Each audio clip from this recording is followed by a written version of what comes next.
Hello and welcome to the Bill of Rights Institute's 10th period webinar series. My name is Kirk Higgins. I'm the Senior Manager for Education at the Bill of Rights Institute. And I'm Rachel Davison Humphries, Director of Outreach here at the Bill of Rights Institute. And we are excited that all of you are joining us today for a conversation on Reconstruction. Reconstruction is a pivotal period during American history, and we're going to dig into a little bit of what the Reconstruction period was and how it is that we can best dive into and tell that story from a variety of different perspectives and really pull important lessons from that period. And to help us do that this week, we were joined by two guests. The first is LeeAnna Keith. LeeAnna is a teacher at the Collegiate School in New York City, and she is the author of The Colfax Massacre, The Untold Story of Black Power, White Terror, and the Death of Reconstruction, and has a new book coming out called When It Was Grand, The Radical Republican History of the Civil War. So thank you for joining us, LeeAnna. Thank you. Thanks for having me. And we're also joined by Michael Sandstrom, who is a member of the Bill of Rights Institute the Bill of Rights Institute Teacher Council, if I can speak today. It was also the 2019 Nebraska Teacher of the Year by the Gilder Lehrman Institute of American History. So thank you for joining us, Michael. Yeah, thank you for having me as well. I'm looking forward to our discussion. Absolutely. And so I think just to kick it off, I think just to give us a perspective of when we're talking about Reconstruction, LeeAnna, what are we really talking about, and why do we call it Reconstruction?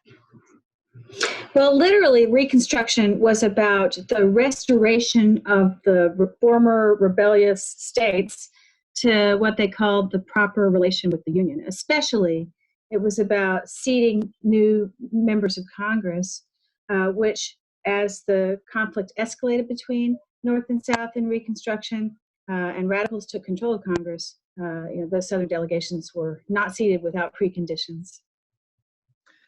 So you say radicals, and I heard radical in the title of your new book, which I think is exciting and probably a phrase that our students latch onto. But what made them so radical? Were they very cool, like we were saying in the 60s? It's pretty rad. Or was it something else that made them radical? I was thinking about them, and I couldn't think of other examples of a movement where they adopt that name for themselves in American history, right? That really call yourselves the Radical Republicans, which they did without shame. I think that does show just how deeply committed they were to far-reaching social change, not without self-interest and partisan interest in action, because a lot of the changes they made, especially to the qualifications for voters, were things that were good for the Republican Party. Yeah, and so Michael, is that something that your students pick up on? Is the radical piece something that really stands out to them, or what is it about this period? I think that really jumps out at your students when you're first diving into it. I always get interested in the question of how radical the radical Republicans are, because I find that to be an interesting question. I think students like to look at things on a spectrum level where, Republicans are not all cut from the same cloth at that time period, nor are they today, I guess. So they do kind of look into that, where they want to know, are these ideas something that we would consider radical? Largely not. We would kind of consider them even maybe conservative in certain ways. But I think they really latch on to the fact of this kind of political battle and partisanship that's happening at such an early level in our country. And I think that's something they enjoy. I think that's interesting, and I think too, and we'll stay on the sort of the political perspective of Reconstruction, because I think that's one element that you can look at this period as, right? And in particular, I'm wondering how it is that the 13th, 14th, and 15th Amendments, those amendments we call the Reconstruction Amendments, really play into this story, LeeAnna. Are those amendments sort of the beginning of the story? Are they an essential sort of core element, or something that's kind of weaved through? How is it that you kind of think about those amendments within this context? Well, since I've been studying the lead up to the Civil War and the Civil War years themselves recently, I have come to look at the Reconstruction Amendments, especially number 14, as a correction to problems that were sort of outstanding in American life, especially regulating the status of Black people after the Dred Scott opinion, which had denied to Black people all the rights of citizenship not based on their status as slaves, but on the basis of their color. That was something that cried out to be remade in the American law. And the Lincoln administration had been attentive to the problem with sort of opinions of the Attorney General and moving forward as if Black citizenship were real. But in fact, a constitutional amendment was needed to guarantee those rights. And so I see that part, at least, as a continuation, and much of the rest of the 14th Amendment as addressing either problems that arose during the war or problems that resulted during the sort of first rounds of elections in the South, when white conservatives elected a lot of Confederates, sent men in gray uniforms to Washington to be seated, applauded the Lincoln assassination, and did other things that made them seem, out of sync with the idea of reconciliation. Yeah, I think that's interesting. I think too, the 14th Amendment is one of those that is large and complex and continues to come up, I think, from here forward in American history. So especially as we're thinking about, U.S. history survey courses that stretch the entire year, it seems that that's something really pivotal to focus on. Is it something that you take up at this stage, Michael, and really wrestle with your students? Absolutely. I think the 14th Amendment is, one of the central kind of amendments, although kind of forgotten. Of course, in the 20th century it becomes vital, but I don't think students have a hard time with the 14th Amendment, at least from my perspective. It's one of these things of, we ban slavery, we end that sort of chapter in our history, but what does that mean? Southerners had a very distinct idea of what that meant from, black codes and various other measures that were meant to intimidate African Americans, newly freed people. And at the end of the day, I truly believe that is something students can latch on to, sort of the injustice of the situation, how Congress, at least the radical Republicans, felt that they needed to take measures in order to rectify that situation. And I think they kind of sense that, and the early foundations of the amendment are something they can really understand the motivation for, but also the political considerations and the tension in getting something like that passed when part of your country can't even be seated because of the war that had just happened. So I enjoy bringing up that, and I think it's a central part of when I address Reconstruction, is that battle and that tension between the president and Congress over who is viable for representation. And both of you I agree with that. If I may just step in on this one for a moment, because I feel like the 14th is such a great lesson to teach a lot of different things about American history, including the fact that it keeps having an impact after the era of Reconstruction comes to an end. And it's a useful thing to talk about citizenship, to talk about workers' rights, unionization, and the interests of corporations in the 20th century and even today. Both of you teach in very different contexts. So LeeAnna, you're in New York City, teaching at a robust private institution, and Michael, you're in Nebraska teaching at a robust public institution. But for both of those populations, the tensions in Reconstruction are very present in some of their daily experience. How do you position this period for your students? How do you introduce them to the period so that they draw those parallels or don't draw those parallels? Well, I would say about my students that Reconstruction is one of those lessons where we have to step back and assess the degree to which we're willing to demonize the South, or can we also talk about ways that the North also experienced a blossoming of civil rights in the aftermath of the passage of these amendments, 14 and 15. It was a source of real frustration for Northern Black people who had been agitating for voting rights for a long time, that the first Black voters in American history were poor former slaves and the enslaved people in the Southern states. The first voting rights that were extended in many Northern states were extended as a result of the 14th Amendment. My students need to think about the North and not oversimplify the sectional relationship to put all the onus for racism on the other section. I absolutely agree. I would follow on the same thing. I think we run a very difficult, line, I guess you'd say, if we start talking about, exclusive racism in one area. If you kind of read into some of those primary documents before the Civil War, you'll see some pretty horrendous things being hurled at Republicans from Democrats from the North, and I'm sure from more moderate and conservative Republicans as well. So it's not one of those things that you can place blame. But I always like to, I'm a believer in interest, for students. And so you can kind of hook people in with some angle that's going to be valuable. One of my favorite angles, I guess, to go with, at least to build interest initially, is the power dynamics politically, and who gets to make these sorts of decisions. Whether it's Congress, the presidency, who should have the power to wield that authority, and why.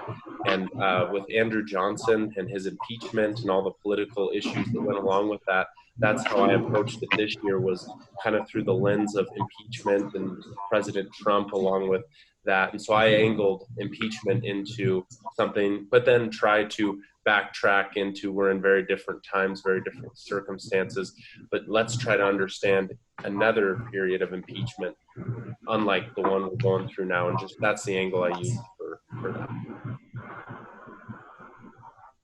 Yeah, I think that's really great, and an interesting way to approach it too, because I think some of these themes continue, and I think Reconstruction in particular is one of those, that we look at and we say, gosh, it was a great opportunity and sort of a missed opportunity in a lot of the ways that that Reconstruction unfolded, right? And so, LeeAnna, I wonder too if you could touch a little bit on, we have these legal guarantees now, with the 13th, 14th, and 15th Amendment, and yet the reality that occurred in the South following, particularly, moving into the radical phase, where the Congress tried to take over and then was eventually thwarted in doing so.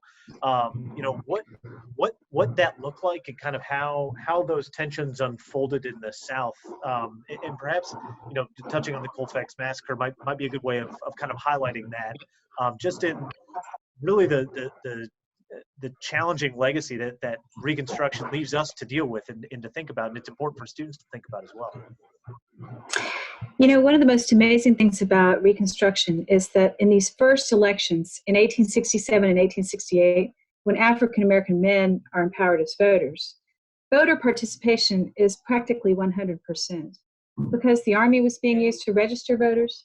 The Army was accompanying voters to the polls, and making sure an atmosphere of security made African Americans feel confident that they could vote without facing political reprisals or violent reprisals from their white neighbors. But it doesn't take long for resistance to organize itself in the form of the Klan, the Knights of the White Camellia, and other clandestine organizations that engaged more or less openly in these kinds of politically motivated attacks to intimidate African Americans and to intimidate white Republicans who would ally with them, and to try to run the Republican Party essentially out of the South. This is something that meets a federal response. The Grant administration actually makes an effort to police the South, both with the small number of troops that had been stationed there as sort of occupiers, and with the mechanisms that were set up in what they called the Enforcement Acts and Ku Klux Klan Acts, legislation in 1870 and 1871, that tried to identify the kinds of crimes that white supremacists were perpetrating, such as putting on a costume, going out in the open road in order to intimidate someone into not exercising their political rights or their civil rights.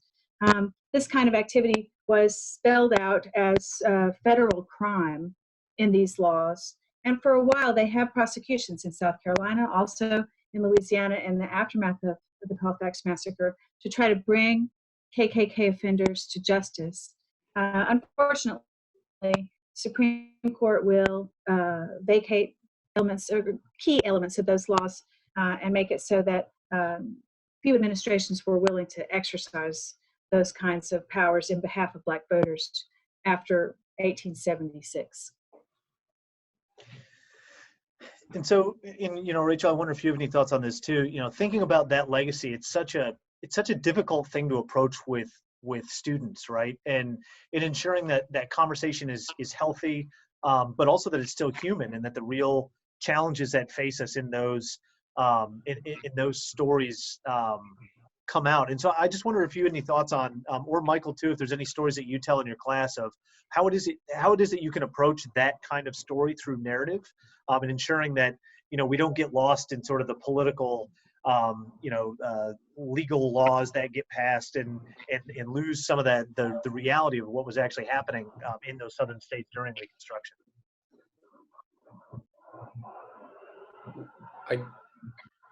I guess Yeah, for ahead, me, Sure. I wasn't sure on. I like to point out the distinction between legality, as you say, and I present the enforcement acts, the 13th, 14th, 15th Amendment, and I ask students, and I mean it. Did Congress do something to try to promote the rights of freedmen, the Freedmen's Bureau, and these sorts of things? I'm a big believer that radical Republicans, whether it was for partisan ambitions or whatever reason, I think they made a serious push. But I think several of the, massacres, or even there's a statement by a man named Henry Adams, I believe, to the Senate in 1882, where he details what it's like to actually live throughout the South, being able to travel, having to travel with passes, seeing people beaten, all of these sorts of things. And I always like to kind of juxtapose those two things with the legality with sort of what's actually happening on the ground, to kind of give some of maybe what the lived experience would have been, and try to hope that students can kind of understand that there is a difference between legal standing. Another example of this might be, say, Brown versus Board of Education, with how the desegregation of schools actually goes in the 1850s. Until the Civil Rights Act, there wasn't quite the same level of desegregation. So I always like to talk about lived experience and how these things actually affect real people outside of just maybe what a Supreme Court or a Congress has to say on the subject. And I think that's oh, go ahead, LeeAnna. Well, I did want to say that I noticed that in your materials that one of the pieces you emphasize is Jordan Anderson's letter, which is a wonderful, sarcastic, humorous sort of spectrum of the Black person's perspective on his white neighbors during Reconstruction, what Reconstruction and what freedom means to African Americans.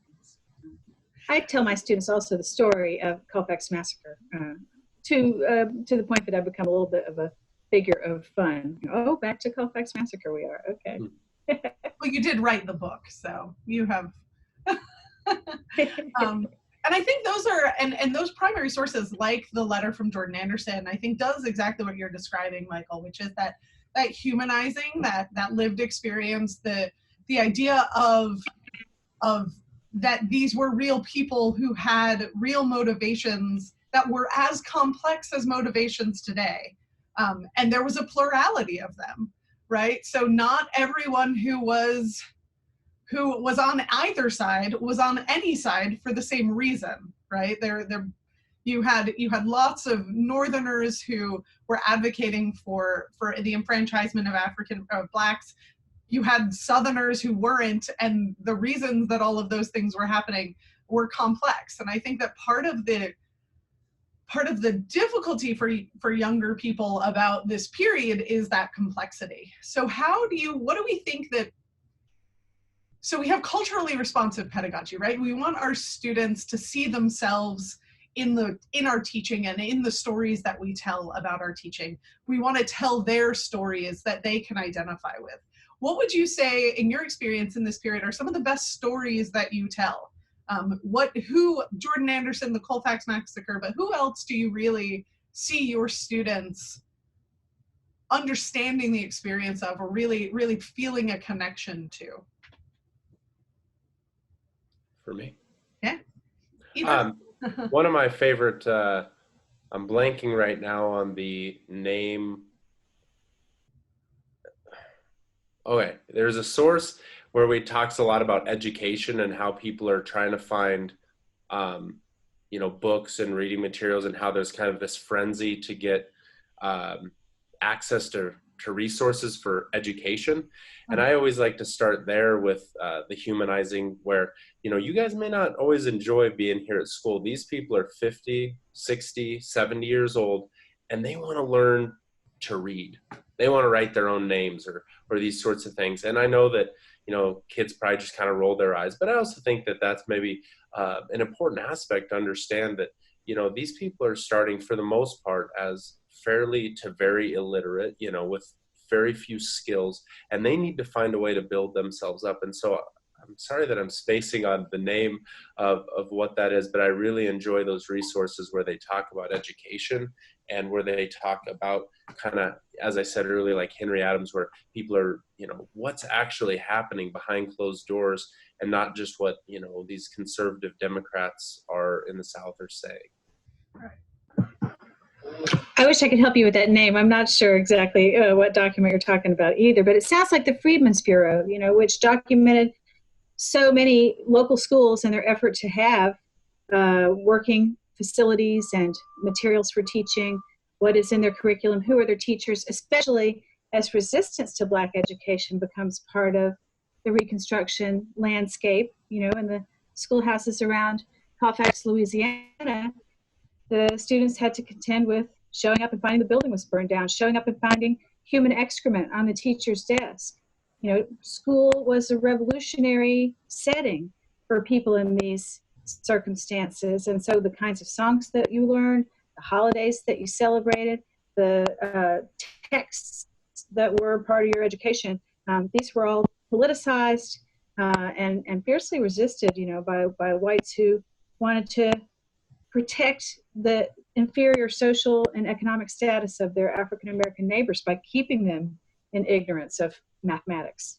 And that touches on one of the Institute's heroes, which is Frederick Douglass. He speaks to that regularly about the importance that education meant for his own liberation and what it will mean for future liberation during the Reconstruction era.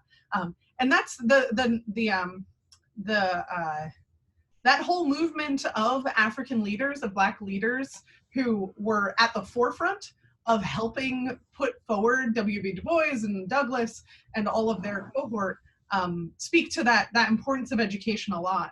Are there any other stories that really hone in on the narrative of the period that help your students recognize the complexity of what's happening? Well, I'm certainly one to sometimes use a little video assist.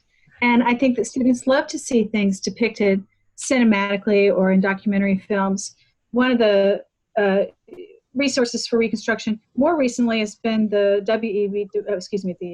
he's my error there. I'm talking about Henry Louis Gates and his new book about Reconstruction.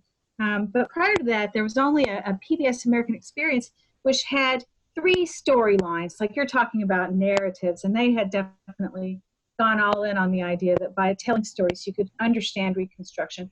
And one of those 3 was the story of Marshall Twitchell, who was an unbelievably brave Republican carpetbagger from Vermont who settled in Louisiana and who ultimately paid for his nonconformity with both of his arms. And yet he wasn't intimidated. He was continued to be elected to the state legislature with neither of his arms and lived into an old age. A story like that, I think, shows you just what it meant to be a nonconformist in this setting and the extent to which people were willing to take risks. The other narrative that I think of that and this is sort of pre-Civil War, but I think it relates to the idea of reconstructing and bringing up how African Americans are going to be integrated into this new world order, I guess, in a lot of ways. The countless numbers of people who are sold away from their families during enslavement and those efforts to regain and reconstitute families. I had done for a graduate class a series on, Charles Ball, William Grimes, Frederick Douglass, several other influential people who end up writing autobiographies after they're free. But I usually use that narrative of, one of the biggest challenges is just reconstituting families, and how do you go about that, and how large of a task that is for the Freedmen's Bureau. And I feel like that's another thing, kids care about their families regardless of their situation, where they're from, and these sorts of things. So I like to tie that to family. And so I use the specifics from those different people to kind of humanize once again the lived experience of those who would have had to have endured this period. If I may, on that same subject, say that a statistic is a useful thing to present to students.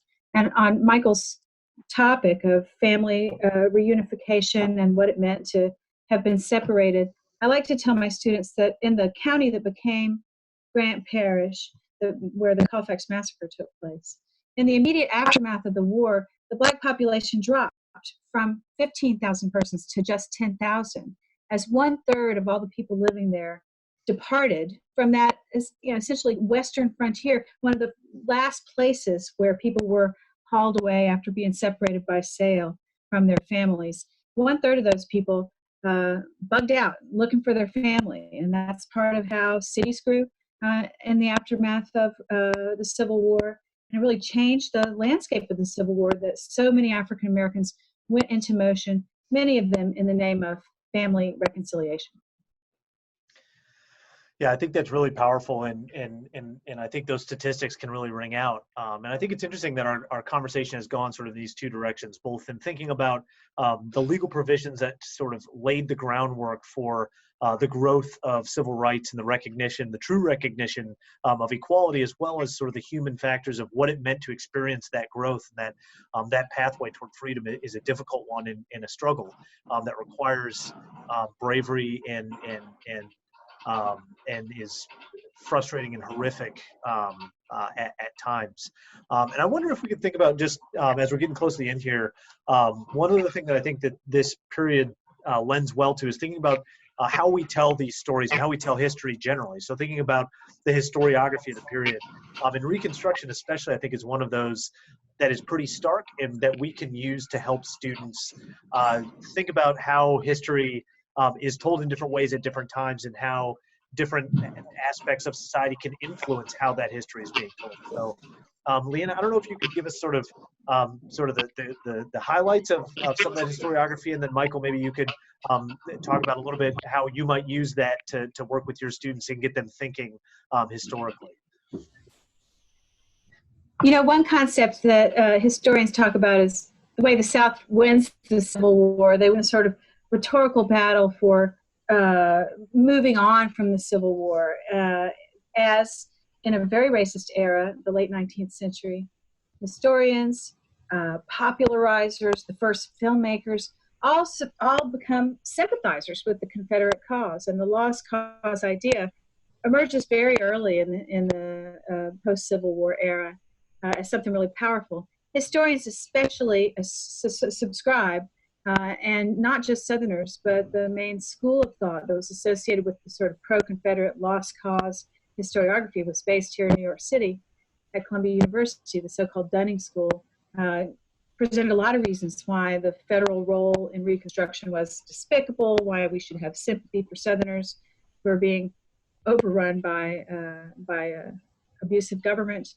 And that perspective on the Civil War held quite strong. I mean, the first to challenge it, of course, were African Americans who said, wait a minute, what's so wrong with full citizenship rights for African Americans? What's an abuse about that?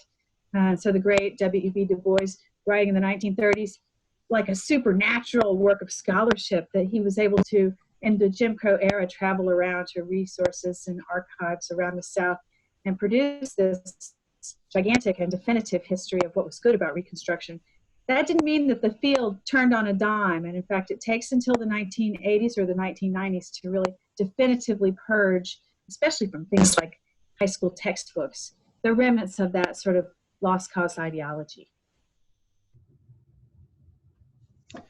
Yeah, when I think about that in the classroom, I guess one thing that I hope kids can, we have the mantra in teaching, we learn history so we don't repeat the mistakes of the past. And I get frustrated when I hear that, but I guess it leads to my current and continued employment if everyone believes it. So I guess I'll let it go because I think there's a lot of problems with that. But one thing my mantra would be more along the lines of, the history or the understanding of history is constantly in flux, and we're putting new interpretations to events that people think are long settled. And so, when I start to think about that, I have an especially valuable or easy situation to do that in my I go to the same high school that I went, or I teach at the same high school that I went to, that my dad went to, and then it's a new building, but my grandfather was also from the from Chadron as well. And so I always like to point out the fact, or ask the question, do you think the American Revolution is taught the same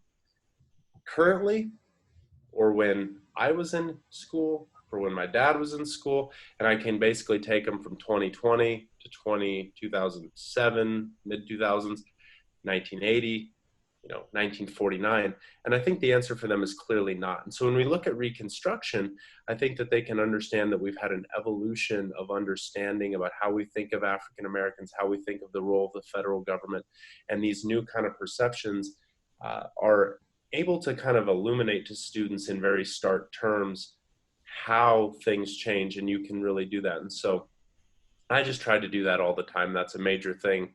Even if they don't understand each and every or development, the Dunning School through the modern, Eric Foner of, understanding of Reconstruction, I think it's important that they understand that it does change and they have a real role in making sure that happens. Yeah, and I think that's great. And one thing we reflect on here at the Bill of Rights Institute is how history is really all of our collective and living memory, right? And it's important to continue to visit that memory and to deal with it in order to allow ourselves to better understand the context of our own society and the context of how it is that we can best be involved in and be aware of those stories, both to remember tragedies of the past, but also celebrate successes and find a way to really build on that to continue to move us forward. So but yeah, well, thank you all for joining us. I really enjoyed the conversation. I hope that we've shed some light on the Reconstruction era. I think we've covered a lot of ground, and it's been really enjoyable. So LeeAnna, Michael, thank you both, and Rachel as well. Thank you. Thank you. And we'll look forward to seeing everybody next time. Thank you so much. Thank you. Bye-bye.